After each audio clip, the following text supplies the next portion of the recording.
cabin in the blizzard. The warmest fireplace in the coldest night. You wake to the sound of snow at the window. Not the great angry beating of a storm, but a patient, many-fingered tapping, as though the world outside is remembering the shape of the roof and insisting gently upon it. The cabin answers. A slow crackle from the hearth, like someone drawing breath. The lamplight leans across the table in a low, steady arc. The house is awake in the way of things that have kept one another warm for many seasons. Not loud, not insistent, merely exact in its small attentions. Lily lifts the cover from her knees, feels the residual warmth stamped into the wool. Her feet find the floor in the space between sleep and the day's first movements. The hearth breathes, a steady, familiar rhythm, and she moves toward it as if by habit and intention at once. The kettle sits on the lowest shelf, its belly dulled by years of flame. She sets it upon the stove. Fingers that have learned the safe, ordered choreography of morning. Fill, set, match, breathe, work without haste. Water murmurs. A pinch of bergamot in a linen sachet. She rubs the dried rind between her palms and the air shifts, citrus and a faint ribbon of something like rosemary. The scent threads through the room, and something in the house seems to settle more fully into itself. She folds flour and salt together like an unhurried promise, measuring by feel as much as by spoon. The pastry for today will be simple. Thick slabs of pastry wrapped around a filling Lily has been preserving in a jar on the top shelf. Slices of roasted apple, a ribbon of orange peel reduced with honey, a warming sliver of ginger. She works dough with the back of her hand, presses, pats, folds, each motion its own small stitch in a day that will be stitched together from other people's hands as well. Sugar waits in a pot for caramelizing. She listens to it whisper, the thin, impatient hiss when heat meets sweetness. The kettle clicks quietly as steam begins to gather. By the kitchen window, she sets out the snow windows. Small discs of pressed sugar, some clear as glass, others dusted with powdered sugar like fallen frost. She threads a thin line through each, loops them on a string like a child's garland, and hangs them where the light will catch them. Along the top of the window, over the little shelf where Rose keeps her winter potbed of seedlings, and beneath the eaves where the draught likes to make its tentative things known. Each ornament catches and throws a small memory of light back into the room. When a breeze from the chimney slips through the cracks, they murmur in reply. There is a ritual to smallness here. Lily knows each one. How to lift a lid without letting too much heat escape. How to press a tart with the side of her thumb so pastry and filling become one. How to tuck a rag beneath the stove to catch ash when the winds are restless outside. She lines a tray with damp cloths and sets the pastries upon it to crisp. She hums without thinking at first, a low, easy thing that the house recognizes. The fire crackles its own half-verse in return. If this scene soothes you, stay with the drift. The door opens before it ought to, not with the full clatter of arrival, but with the small, slow unfastening of a routine. Seamus comes in first, cloak dusted in powder and cane tapping in a measured tempo. He carries in the warm shape of someone who has known storms and windows for so long that he keeps a bit of both in his pockets. Small lengths of leather, nails of varying brass and copper, a tin of waxed thread, a brass awl with a handle smoothed by a lifetime of working. He smells faintly of peat and paper, and when he smiles, the room folds a little closer. Rose follows with pots cradled in a basket against her chest. seedlings tucked like secrets under brown paper. The twins, Mara and Joss, slide in on each other's heels like twin notes of a song. Each one carries something bright, a button, a loop of ribbon, a shard of mica that refracts the lamplight in a way that makes them both the owners and the discoverers of sudden light. They come as if a scent has tugged at them. Bergamot, caramel, the spell of a hearth kept with precise devotion. There are others, too. Mrs. Hargreave from the lane with a shawl pinned at the throat, her pockets heavy with shortbread. Tomas with the steady hands who works the mill, and a hat full of loose stitches the twins like to examine. No one arrives for a reason more urgent than companionship. There is a subtle choreography to their arrivals, dropping cloaks on a peg, undoing boots with a practiced curl of fingers, taking a ladle to the pastry tray because 2 hands make lighter work. Lily moves among them, as though between pieces of a quiet puzzle. She hands Seamus the kettle handle when it needs steadying. She lifts a seed pot so Rose can tuck it into a place where the frost will not find it. To each she offers the kinds of things that hold a life together.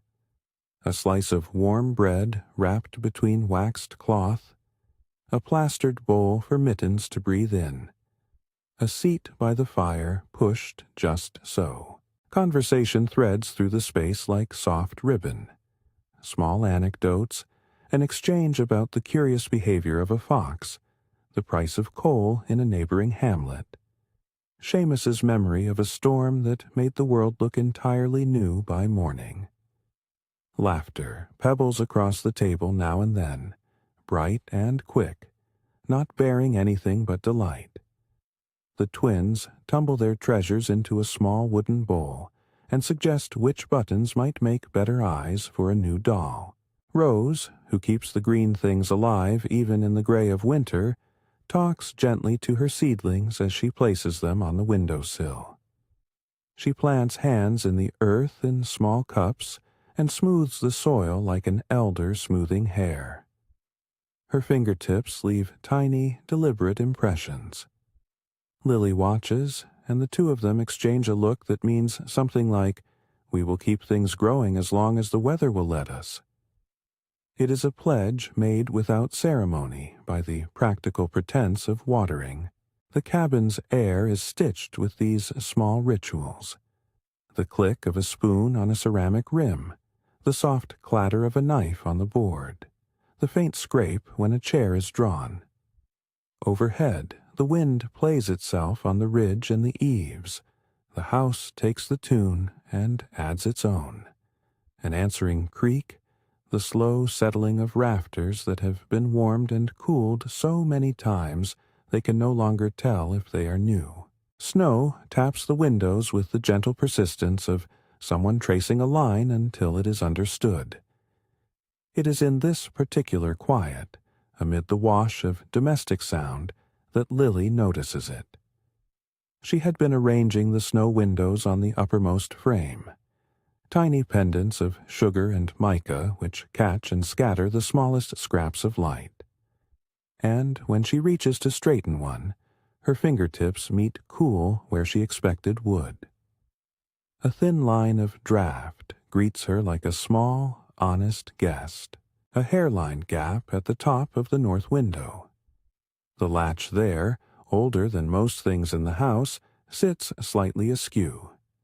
The flap that should meet its embrace is bowed, like a mouth that has learned a new word and has not yet closed properly. It is a small thing. It is the sort of thing that could be fixed with a strip of leather, a few stitches of waxed thread, a smear of beeswax to seal. It is the sort of thing that, unattended, will pull at the warmth like a hungry finger. It sits there now like a question left halfway through a sentence. She holds her hand there for a moment. Around her, conversation continues.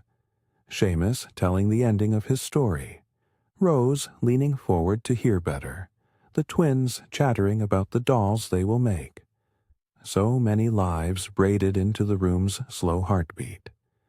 The gap seems intrusive and also intimate, a place where the weather itself is inclined to listen. Lily weighs the decision in the way a person weighs whether to answer a knock at the door in the night.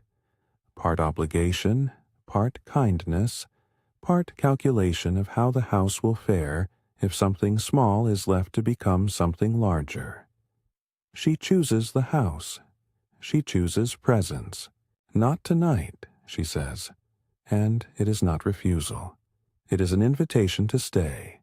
Stay and keep warm. Stay and be seen. She tucks her fingers into the pocket of her apron and returns to the counter as if to slice the pastry, but her eyes return repeatedly to the gap. It lodges like a pebble in the shoe. It will have to be addressed, but not at the cost of evening's company. There is a wealth to be gathered now. Stories folded like cloth, hands to teach the quiet craft of small fixes, children to show that mending can be a kind of play. As the day slides by, the light thins, and the lamplight grows bolder.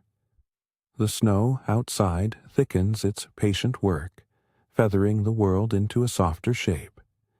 People move in the cabin like birds settling into a tree, shifting feet, the low buzz of conversation lasting, then quieting into the warm hum that comes when there are no pressing needs left unmet. Each of Lily's movements becomes part of a different pattern. She shows Mara how to fold pastry so that the filling will nestle and not spill, guiding the twins' clumsy fingers into gentleness. Seamus holds a piece of leather up to the light, explaining in small, exact words how to cut a strip that will not tear under Winter's fingers. Rose hums as she tucks a sprig of rosemary into a pot of hot water for tea. The scent rises like a small benediction. Tomas produces from his satchel a neat coil of translucent thread the color of old glass and a thimble shaped like a pebbled sea. It is not an elaborate tool. It is not brash. It is a thing that has the smell of oil on it and the patience of hands. He passes it along like a baton in a low relay. The twins watch with the open-eyed gravity of apprentices. The room leans toward the small drama of learning. "All right," says Seamus, voice a gravel road comfort. "Let's see to it now, then. The house will like it, and we'll all sleep better for it." Tools are gathered in a way that feels rehearsed.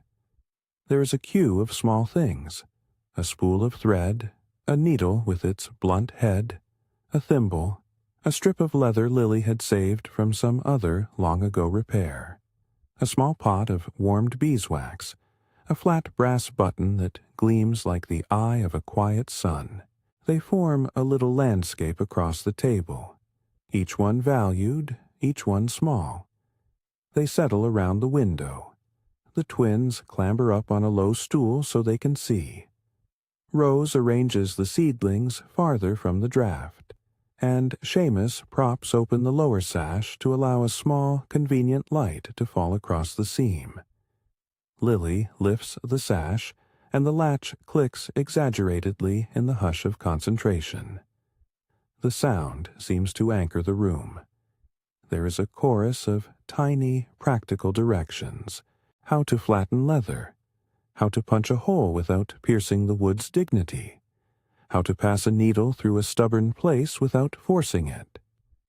Hands come together. The scene of mending is one part choreography and one part conversation. Fingers that know how to coax a thread carry the memory of other men's. A winter's mitt, a strap of a basket, a child's trousers. Stories embodied in calluses and soft, steady pressure. With each pass of the needle, there is a small pause to make sure the stitch sits snug but not tight. A little check to keep the grain of the wood unhurt. The twins exhale as if in a chorus when they see a stitch follow the next. Their wonder is both comical and the purest form of reverence. There is teaching in the way Lily holds the thread. She shows Mara the angle where the needle will bite best, explaining the feel rather than the thought of it. You want to feel the wood, take it, not force it. Joss is given the thimble and the hard, grave responsibility of pressing the needle through without jabbing his neighbor. Rose hums as she trims the leather to fit. Seamus taps gently at a stubborn nail, and it gives with that low, satisfying sound of metal and wood coming into accord. The work slows the room to a soft pulse. Conversation becomes instruction. Laughter is reduced to soft exhalations that lubricate concentration. Outside, the storm maintains its careful tapping. Inside, the window becomes the place where small prophecies are made. This will keep out the worst of the wind. This will stop the little fingers of cold that find their way through micro-openings.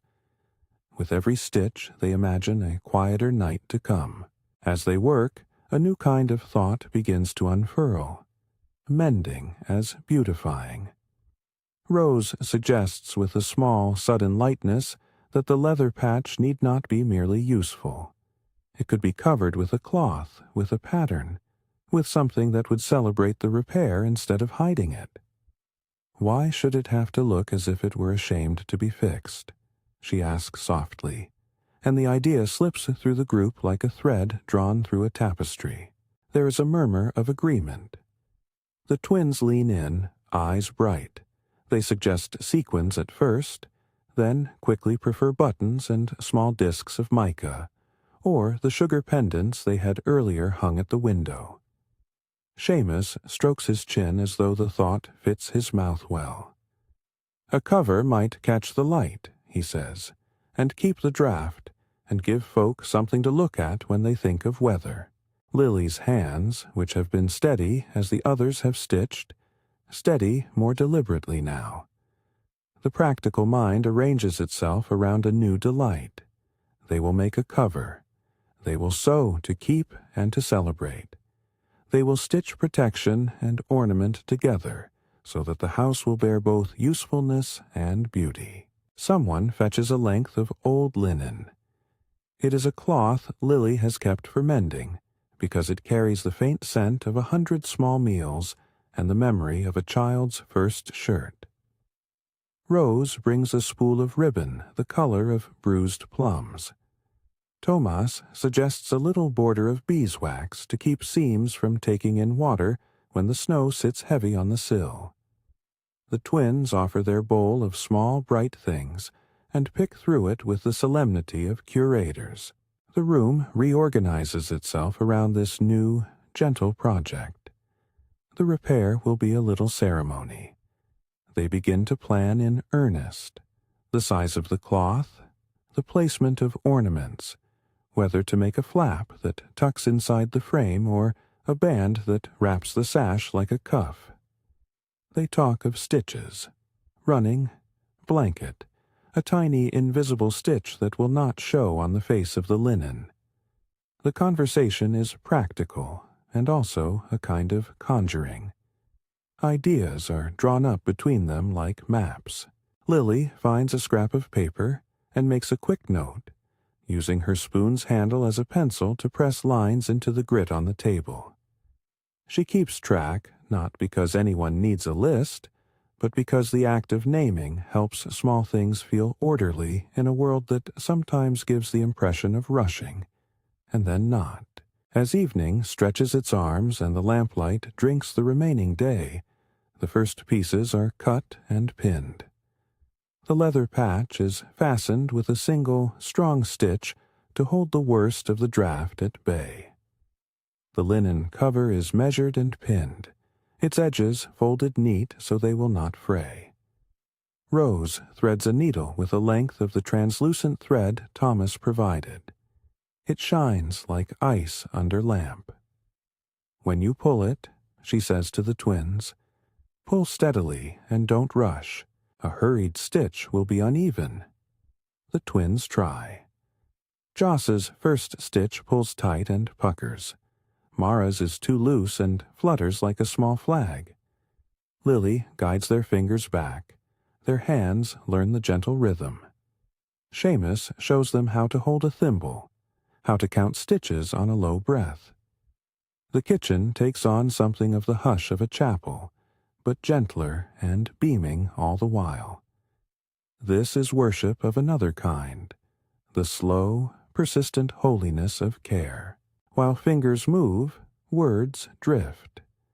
Seamus tells of a time he mended the strap of a friend's pack, and later watched that friend carry her child across a carriage bridge. His voice is the sound of small, instructive weather. Rose speaks of seedlings, and how even the tiniest sprout can survive a winter if it finds the right pocket of warmth.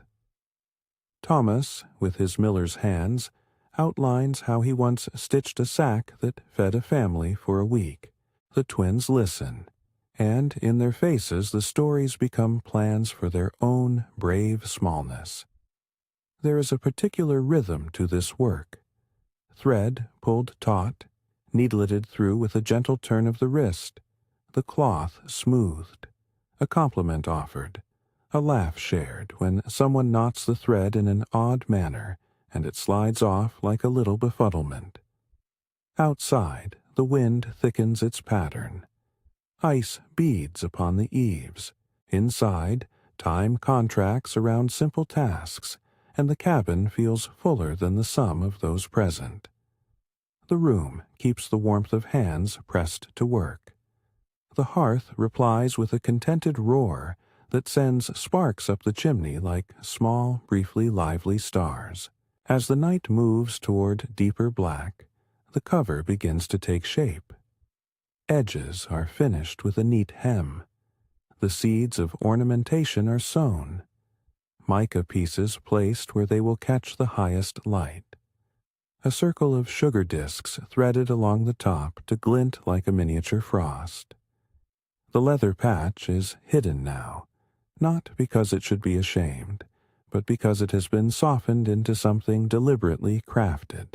The repair reads like a small poem. Here is a wound tended. Here is beauty stitched into the seam. They pause. The cabin breathes. For a moment, the only sound is the settling of the house and the faint tick of the kettle cooling. Each person looks at what they have made, and there, in the shared space of their attention, the work gains meaning beyond its immediate purpose. It is a thing that says, we notice, and so we act. We act, and so we belong. Then they do something simple and almost without planning. They hold the new cover beneath the window and raise it. The sugar discs catch a stray beam from a town lamp beyond, throwing a small galaxy into the room that is entirely domestic. The twins clap in delighted, muffled hands. Seamus smiles with a quiet that is almost theatrical for him, then returns to practicalities, nudging a small nail into place to secure the cover's hinge so it will not shift. No grand pronouncement is made. No one claims this as a victory over the storm. The night is still a winter that will not be hurried. But in the space between rafters and bread, something has been altered. A small amount of cold has been kept at bay.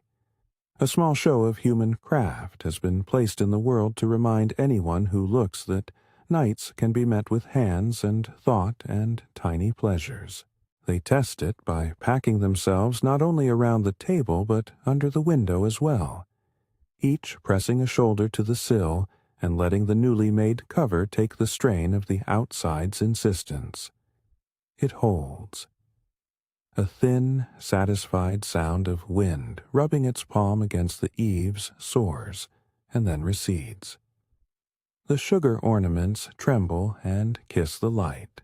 For a while they sit in that hush, each person in a private space of contented tiredness.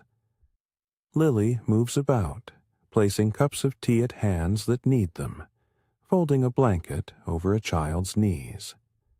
Her mind begins to untangle the last threads of the day and find the places that require tending. There is, however, an undercurrent of an unspoken thought, a small worry that certain edges of the world outside still press with a keen intent. The cover is good, but there are places the night will still find to insinuate itself. She moves to the hearth to tend the embers. The blaze is a conversation of orange and ash, polite and persistent. She stokes, prods, and listens as the logs sigh anew into being. Sparks leap and die with the nonchalance of little lives. Lily looks up toward the upper window and notices in the pale rim of lamplight another shadow of movement. Perhaps the house settling further under the weight of snow. Perhaps something more trivial, a loose rope in the eave. It is a small intimation, a softness at the corner of sight that asks for attention. Seamus, watching her, nods. "Some things," he says, voice low, "are best done when there's breath enough in the room to sing as you stitch." They gather again, this time with a slightly different focus. There are other repairs to make, smaller seams along the frame that will need the lace of thread, a shutter that will not align without a small wedge, a strip of glass caught loose at the edge that might be held firm with a touch of wax. The plan unfolds with the unambitious magnificence of neighbors who know one another's capacities. Someone will fetch a short ladder from the shed, someone will hold the lantern while another raises the sash, and the twins will learn to pass up tools without dropping them. In the shed they collect the rest of what they might need. The light of the lantern is a small sun that guides them. They retrieve the ladder's spaced rungs, a collection of small hammers and nails, a stub of beeswax, a pair of leather straps that might be repurposed. Each item is accompanied by a story of how it once served some other purpose.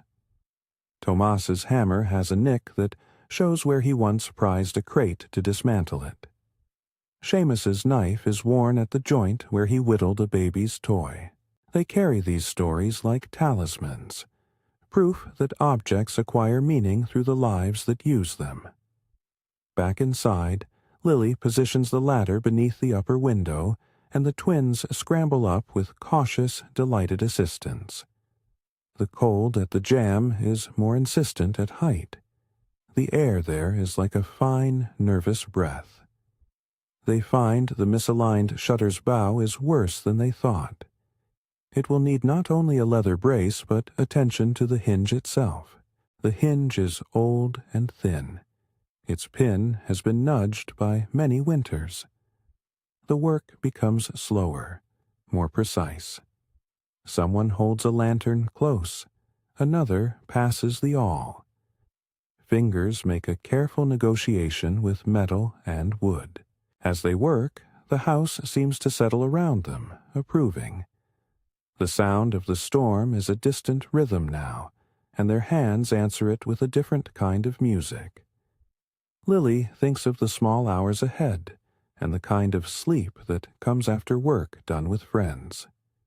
She pictures, for a moment, all of them tucked into beds warmed by the hearth, the house keeping its simple watch. Yet, in the corner of her eye, there is a new motion. A single, soft knock at the outer door, barely audible above the hum of quiet labor. It is not the kind of knock one expects, shouting or urgent, but delicate, as if the weather itself has remembered how to be polite. The room stills without ceremony. The knock, which could belong to a traveler, to a neighbor who has come late, or to nothing at all, carries with it the gentle gravity of a decision about to be made. They glance at one another with pragmatic curiosity. The work rests upon them like a half-closed book. Lily smooths her apron, breathes in the mingled scents of bergamot and warm cloth, and leaves the workshop of their laughter and stitches to answer the knock. The door opens on a night that has been long at work. Snow leans against the threshold in small, honest heaps, and a scarf of white threads the air. The light from the doorway pools, making the world inside seem like the inside of a held hand. A figure stands there, muffled and small in the great coat that has carried brunt wind for a long stretch. There is a muffled sound of words. The voice is low and carries the sort of warmth that comes from walking in a winter a good interval. The figure lifts a hand as if to remove a hat. Fingers are red at the cuffs, but square and steady. Lily inclines her head. "Come in," she says, not because she imagines the night impossible, but because this is what the house has taught them to do. The person steps forward, shedding a little of the winter as one might peel back a sleeve. When the door closes, the sound is a soft finality that sets the stitches of the night even more firmly. They step to the fire, and everyone moves like breath toward warmth. The figure brings something small in their pocket that they press into Lily's palm when she offers tea. An old coin, perhaps, or a scrap of cloth. It is a gesture that requires no explanation. An exchange that says, "I was traveling and lighter for the stopping." For a heartbeat, they all stand there, the new person and the circle that has found them. Outside, the wind finds a new reason to make itself known, as if to ask whether it has been politely received. Inside, the house leans closer to the newly closed door. Someone refills the kettle, and the twins run to fetch another cup for the visitor. Fingers already know the shape of hospitalities. They have mended much tonight. But when Lily glances once more toward the upper window, she sees how the light from the lantern catches at the hinge rather than the pane. The outside's pressure has found another seam, smaller, separate, but persistent. The visitor, sheepish and grateful, asks, almost without thinking, whether they might stay until the morning. Their voice carries the simple truth that sometimes the world is kinder if you are afforded a place to rest. Lily meets their eyes. The house, for its part, seems to widen in approval. Around her, hands shift. The task regains urgency and gentleness in equal measure. They will make space. They will tend the other seam in the morning if this is where the night asks to be interrupted. She can already imagine the morning light catching on the sugar discs, the twins running their small fingers along the newly stitched border. She imagines a breakfast prepared in the relational hush of those who have given of their hands. The idea is a small, bright thing. Yet the work is not done. The new arrival means a little more hands and mouths to feed, a slightly different arrangement of space and the kind of moral calculus that comes with extending warmth. They exchange quick looks and nimble plans. Someone will shift a pallet to the day room. Someone will measure extra flour for bread in the night. Someone will keep the ember alive and keen. They gather once more around the window. The cover lies half-pinned, the hem yet to be tightened, mica not yet glued to the way Lily prefers. The leather is set. The linen awaits its final row of stitches. Outside, the blizzard presses like a curious thing. Inside, the room is a slow ferment of thought and movement. Lily's hands hover between hearth-stoking and holding a needle. The house exhales its crackle. It is a point between two kinds of resolution. The mending nearly done, and the knowledge that more small stitches are needed. They will not finish tonight. There will be the delicate work of making the decorative elements true to the function. They will rest and resume, for that is how things of tenderness are most often completed, over time with return visits of attention. For now, the cabin sits in the heart of the storm and will keep doing what it always does best. Shelter, warm, observe. The fire throws shadows that move like remembered things across the ceiling. The sugar ornaments hang with their fragile stars. The newly patched cover waits for its final seam. The visitor sits by the flame and unwraps their coat with a small sigh of relief. The twins whisper to one another of plans for the next day. Buttons to be sewn, a small play to be performed for the seedlings. Lily looks around her and, for a few seconds, allows herself to catalogue the quiet wealth before her. Hands that know how to steady a ladder, hands that know how to fold pastry, hands that know how to stitch a seam so it will last. The night is not dramatic. It is not heroic. It is ordinary, and in that ordinariness it is full of meaning. She returns to the half-sewn hem, draws her needle through the linen, and pulls the thread with a measured, attentive motion. The needle goes in and out like a slow, precise heartbeat. Around her, small conversation hums a low accompaniment. The storm taps, the fire crackles, and the cabin holds steady. Outside, a wind gust shakes loose a small mound of snow from an eave, and it cascades to the ground with a muffled thud. Inside, Lily's stitch slips into place. The cover will be finished in the morning, and with it a small piece of the house's seam will be wholly mended. For now, there is a sort of eager waiting, not anxious but attentive, a readiness to resume the gentle labor at dawn. She lets the thread lie between her fingers for a heartbeat, feeling its coolness, its slight roughness. The sound of it is almost a whisper. The lamp gutters softly, and the twins, heavy-eyed, lean back into the warmth of the benches.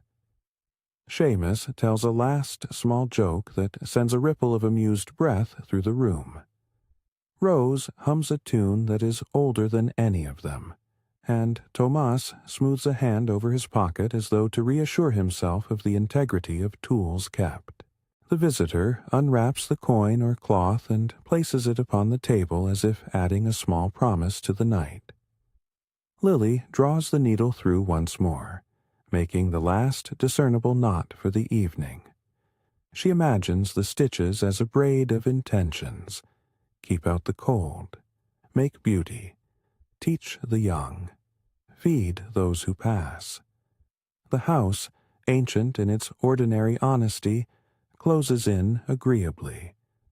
The hearth throws up a small flare and then calms, like a creature content.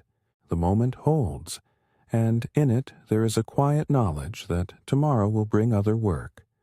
More stitches, more tea, the small arithmetic of bread and sleep. But the immediate business is the easy, domestic miracle of hands and time. It is the particular holiness of neighbors not simply living near one another, but living for one another. Lily slides the needle in her palm and lets the thread curl like a small river on the table. The wind outside keeps tapping, patient and exact. The house replies with its own crackle. The sugar ornaments throw tiny stars into the room. The window's seam, softened by their attentions, takes up its light duty and lets them be as they are, a group of people who know how to make a home out of weather. Lily places the last stitch and looks up, listening to the house as one listens to a friend finishing a story. She breathes, and the breath seems to rest the room. The work continues tomorrow, and when it does, it will be done by hands that have learned from the night's tender collaboration. For now, the cabin keeps its promise. It shelters, it warms, it waits. The fire leans into the night in a slow, contented crackle, and Lily allows a small smile to come, a soft answer to the storm. The fire eases into a steady hum. Embers hold their own small private suns, and the room breathes around them, soft, measured, as if the house itself were composing the last line of a long poem. Lily lets her hands rest on the table for a beat, feeling the slight grit of flour beneath her nails and the warm, slow vibration from the hearth. The sand globe she had brought from the shelf, a little hour measured in glass and pale sand, sits beside her elbow. She tips it and watches the grains fall, a quiet promise of measured time. Not an alarm, but a polite reminder that now is the hour for tending sleep as much as for sewing. Around the table, the others begin the gentle business of shutting down. Mara's eyelids droop, and she leans her head against Joss's shoulder. They whisper about what buttons to use tomorrow. Seamus lights a small oil lamp from the hearth and sets it on a low stool, its flame a companion close at hand. Rose hums something that threads the tune of the night into itself, a line that has no beginning in memory and no end in the immediate future. Tomas takes up the kettle again, warms it with a few eager embers, and pours a last kettle of tea for those staying awake a little longer. The visitor, who had entered like a weathered parcel, unwraps the scrap of cloth they had offered earlier and presses it into Lily's palm with a look that thanks without the fuss of words. Lily moves among them with small ministrations, an extra rug for cold feet, a nest of mittens ironed near the bench, a pot of candied peel for those who like a bright note with their tea. She puts a saucer of biscuits by the door for anyone who might pass later under the night and presses a spoonful of thick honey into a jar for the twins to take home. The sugar pendants above the window catch the oil lamp's light and throw it back in scattered pieces. 1,000 tiny domestic stars. There is a brief murmured plan about sleeping arrangements. Pallets are dragged from a corner and laid upon the floor with deliberate, soft motions. Blankets are folded with fingers that know how to fold, so the warmth will nestle. The visitor is shown to a pallet near the stove. A spare bolster is plumped and a patchwork quilt smoothed over it. Seamus tucks his cane into a corner where it will be handy at dawn.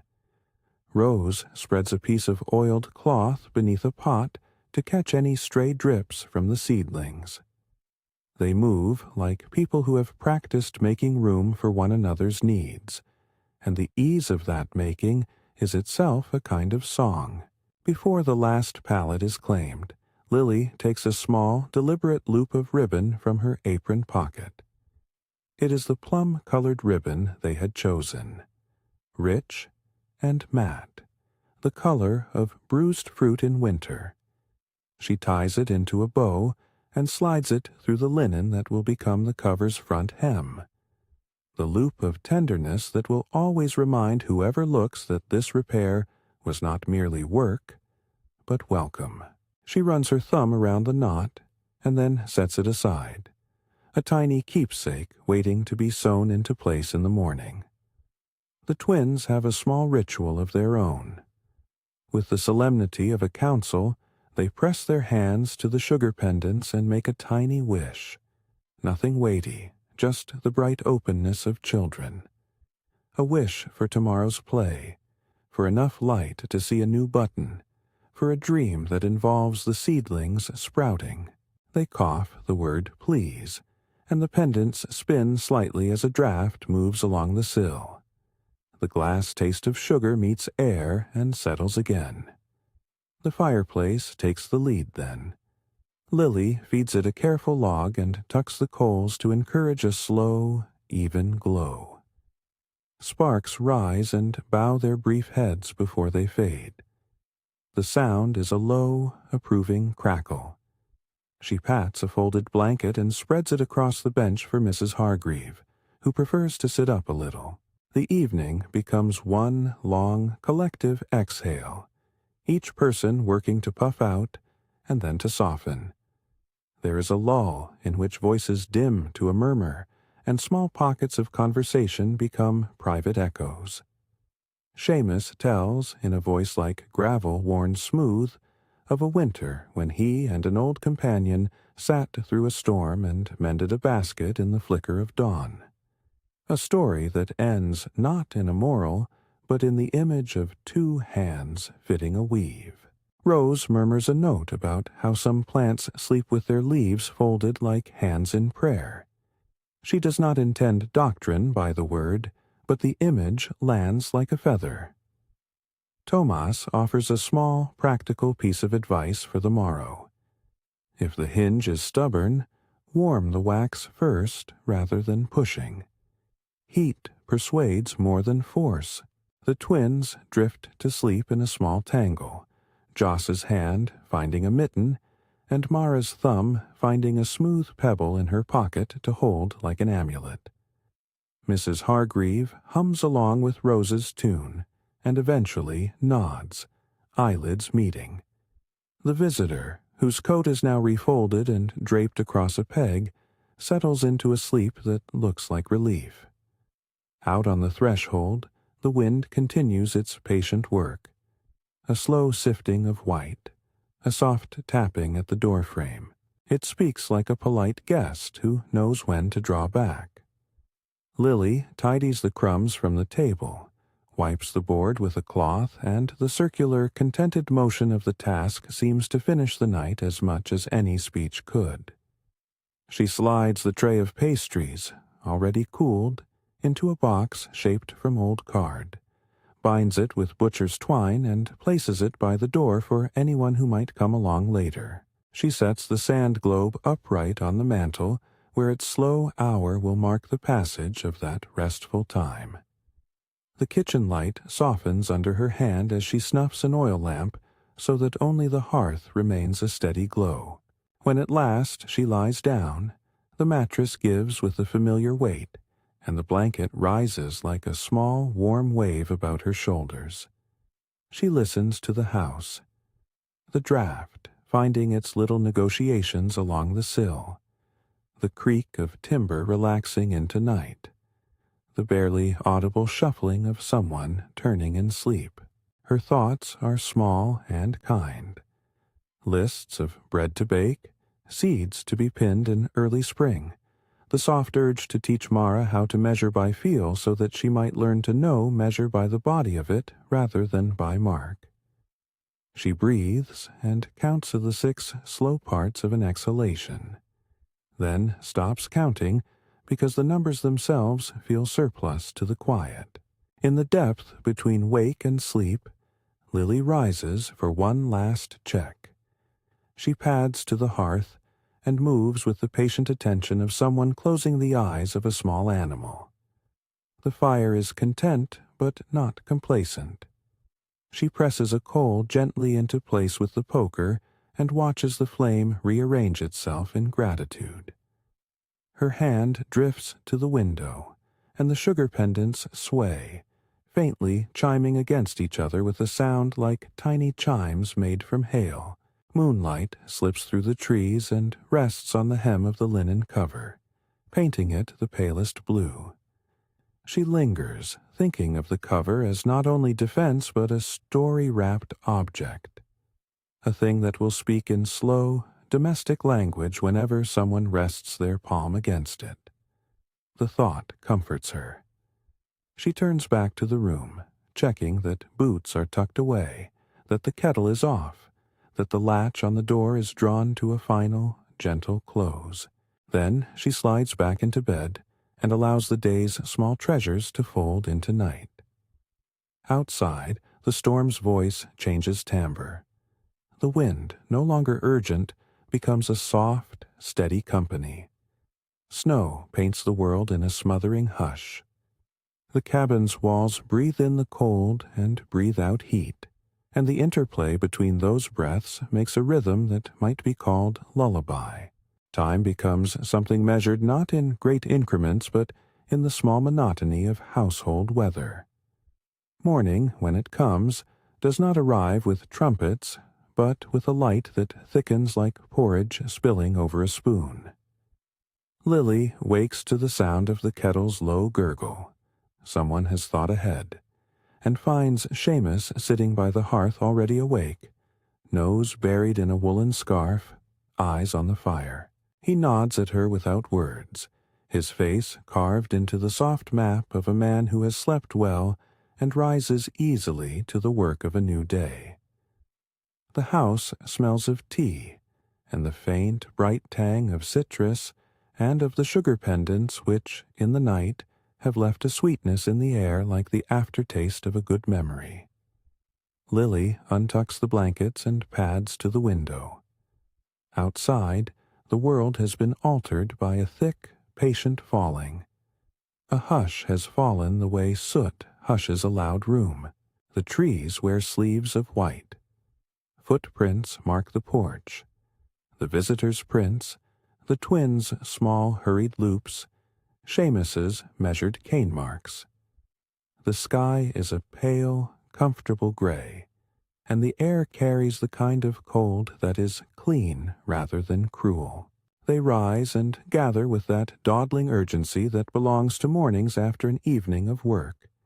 Easy, purposeful movements. Breakfast is a communal affair that looks, as such meals do, less like feeding, and more like the carrying forward of care. Tomas tends to the pan where milk and oats bubble into porridge. Rose pools a little honey into a saucer. The twins argue quietly about who gets the first spoonful. Mrs. Hargreave, who dotes on small things, pulls from her pocket a tin of spice and sprinkles it with the air of someone offering treasure. Bread is broken and passed. The visitor offers thanks with a string of modest words and helps by sweeping up crumbs with a practiced hand. After breakfast, they return to the window with a resolute calm. The last hems must be drawn. The mica discs must be bound and fixed so they will not blow free when the wind picks up in the afternoons. The hinge and the shutter demand their final alignment. The brass button needs to be positioned just where a thumb might find it without looking. There is work, but it is the promise of completion rather than the anxiety of a task half done. The arrangement of labor is natural. Seamus climbs the ladder to sight the hinge from above. His cane leans against the wall like a loyal dog. Tomas steadies the ladder and hands him nails warmed slightly between two palms so they bend without snapping. Rose holds the lantern under the eaves to give the tools a considerate light. The coop of seedlings, receiving the early return of daylight, looks up like a row of attentive listeners. The twins are appointed the joyful task of stringing the sugar discs along a fresh line of twine that will run across the cover's front. They tie the knots with solemn faces, and when a disc catches the light they giggle, as though the sun had winked at them particularly. Lily directs quietly, more by pointing than by instruction. She has a way of making the plan feel like a suggestion the room had already been harboring. Her hands move to set the plum ribbon into place. She sews the final hem with the same steady rhythm that had carried them through the night. Each stitch is an unassuming promise. The plume of thread draws a tiny, invisible pattern across the linen, and with every pass, the fabric grows tighter and more proper to its new life. There is a moment, just as they draw the cover into place for the final test, when each of them holds a small ornament. Mica here, a spare button there, a sugar disc in excess. And they pause to consider how to arrange the embellishments. It is, in its way, a little counsel of taste. They choose to keep the decoration modest. A border of mica at the top, the plum ribbon centered, 3 sugar discs along the lower hem like small moons. No one argues. The choice feels right, as if it had been waiting to be made. Seamus fits the hinge, and finally drives the last nail with a sound that is small but satisfying. The shutter settles into place like a bird finding its branch.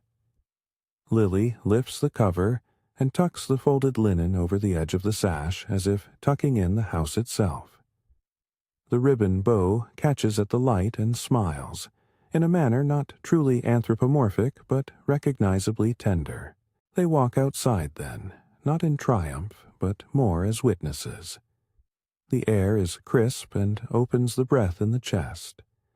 The sugar pendants hang like a small constellation, and, when a stray sunbeam peels through cloud, they glitter and toss flecks of light across their faces.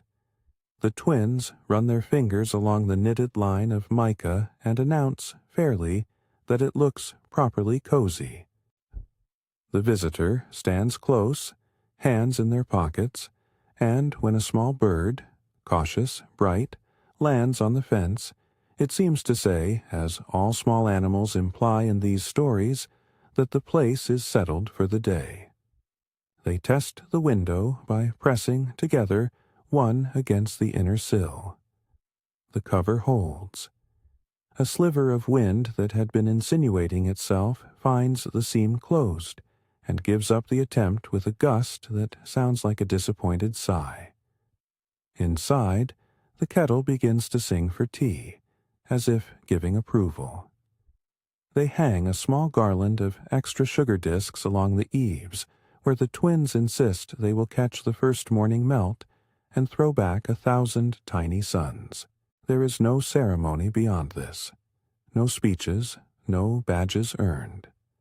Work and beauty have been stitched in one act, and that, to them, is enough. They break bread again, this time with a lighter air, because the night's labor has borne the fruit they needed.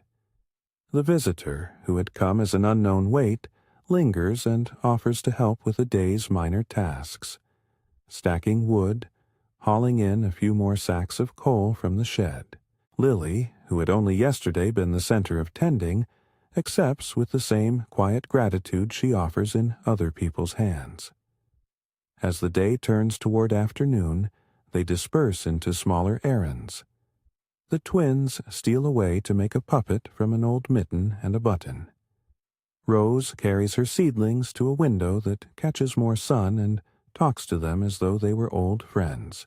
Seamus arranges the remaining tools, sets his brass awl in a drawer, and visits the nearby lane to see if any neighbors might need a hand with a simple fix.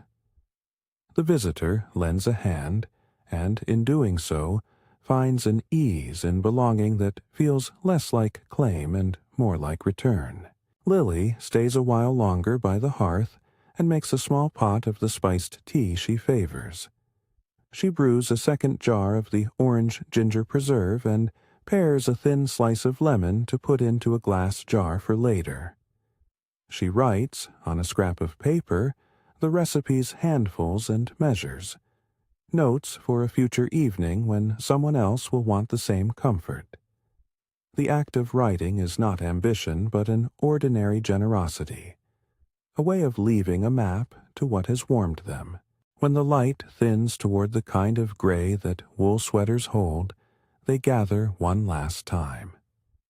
The sun goes slowly and with purpose, warming only the edges of things, and Lily moves through the small motions of the closing day as she has done since dawn, tending the embers, placing fresh water for the kettle, setting aside a small bowl of porridge and a cup of tea for whoever will be awake in the night.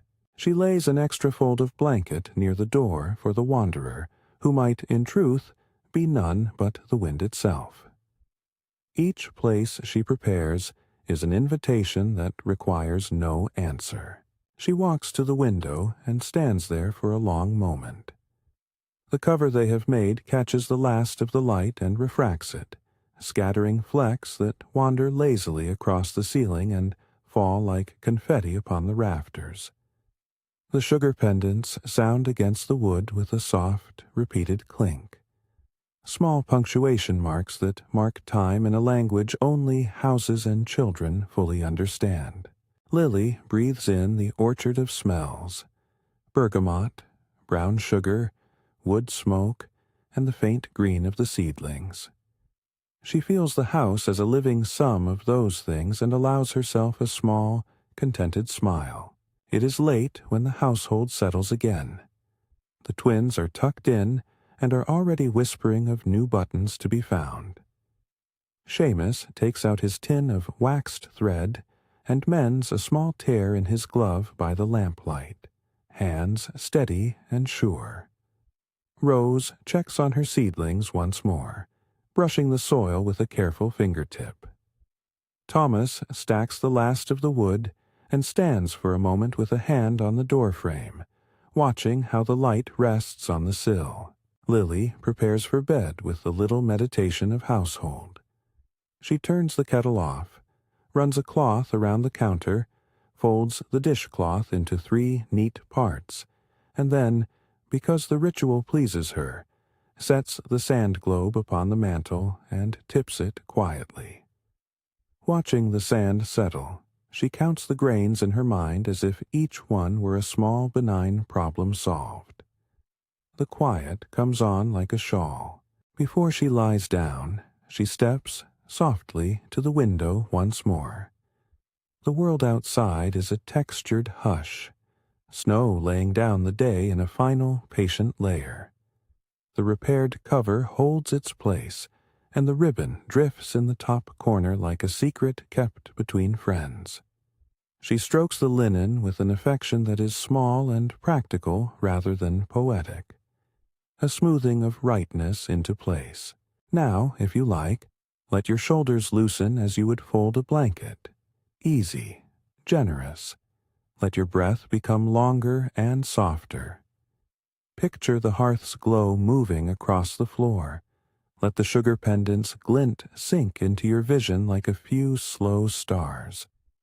Allow the cabin to hold you as it holds the ones within it. Gently, with no demand but a quiet insistence that warmth is a thing that is both given and made. Lily slides into sleep like a hand into a mitten. The house exhales with her. The fire's crackle becomes a deep, agreeable murmur. Outside, the snow continues its solemn, patient work, tapping at the roof with the same many-fingered motion it had that first morning. The repaired window holds. The garland of sugar discs throws its small light back and forth like a private constellation. In the corner, the sand globe finishes its turn, and the grains pool at the bottom like tiny, bright absolutions. The night spreads, and with it a lullaby made not of words but of domestic sound. The soft creak of settling timber, the slow breathing of sleepers, a distant owl's soft inquiry answered by the whispering wind. The cabin keeps its own counsel and its own warmth. Those within sleep in the knowledge that the work of hands and hearts has made a little home steadier against the cold. If you'd like to return to this place, this cabin in the blizzard, where the warmest fireplace keeps its own counsel, come back again.